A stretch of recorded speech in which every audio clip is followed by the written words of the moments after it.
Existe la tendencia de pensar que la decadencia del ejército romano fue paralela a la del Imperio Romano de Occidente, y esto no es del todo cierto. Casi hasta el final, el ejército romano fue la maquinaria militar más poderosa de su época,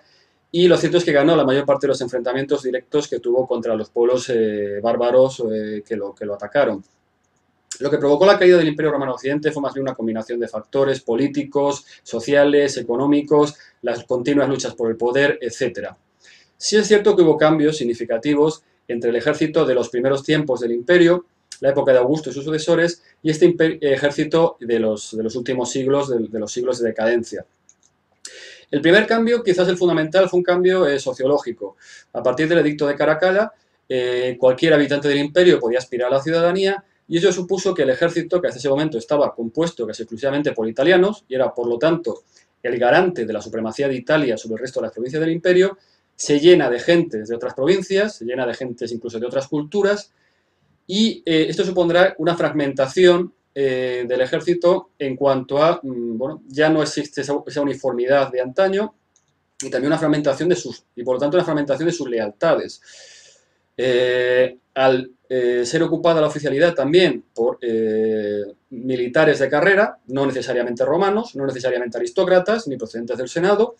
pues también estos militares van a ser, en muchos casos, más efectivos que los aristócratas, pero ya no van a tener esa lealtad a Roma que tenían antaño, van a ser leales sobre todo a sí mismos.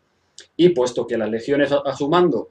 más que leales a Roma, también son leales a sus generales, eso supondrá que cuando estos generales muestren ambiciones de convertirse en el próximo emperador, sus legiones le seguirán ciegamente, sin preocuparles si con ello están traicionando a Roma o no.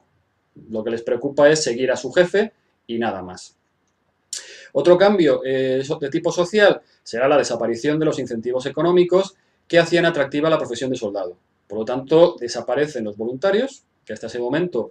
componían el ejército romano, y este tiene que recurrir a la recluta, a las levas obligatorias, para llenar sus filas. Resultado, pues que, bueno, pues que ese soldado de carrera, ese soldado profesional, que lo era prácticamente toda su vida, es sustituido por, bueno, pues soldados ocasionales que son reclutados a la fuerza y que por lo tanto van a tener una moral mucho más débil, una tendencia a la deserción mucho más acusada,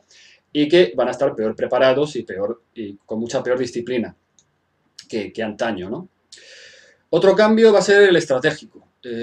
Al pasar a ser el Imperio Romano de una potencia en expansión a convertirse en una potencia asediada desde el exterior por una serie de pueblos nómadas, pueblos, lo que entendemos por pueblos bárbaros, que van a llegar sobre todo desde el este, el ejército romano ya no ataca, el ejército romano se defiende. Y lo va a suponer, por ejemplo, desde que las legiones se acuartelen lo más cerca posible de las fronteras para que puedan intervenir rápidamente en caso de invasión, hasta un programa de construcción de fortalezas,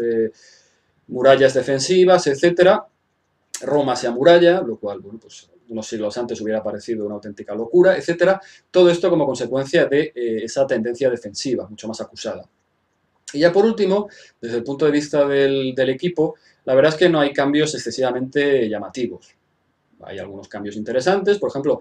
en cuanto a las armaduras, se sustituye la armadura de láminas, muy eficaz, pero también muy pesada y muy cómoda de llevar, por la cota de mallas, que luego se harán